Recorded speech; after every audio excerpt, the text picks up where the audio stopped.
Tere tulemast professor Meelis Kitsingu teise ametiaja inauguratsioonile.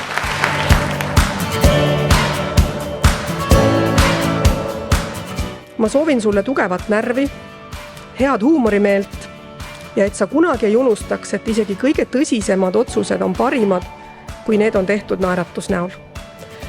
Palju jaksu, tugevat närvi ja natuke ka õnne sulle ja EBS-ile.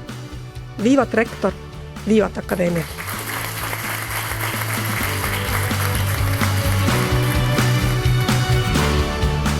Ja siis ma allkirjastan selle praegu ja sellega on see ametivanne tehtud.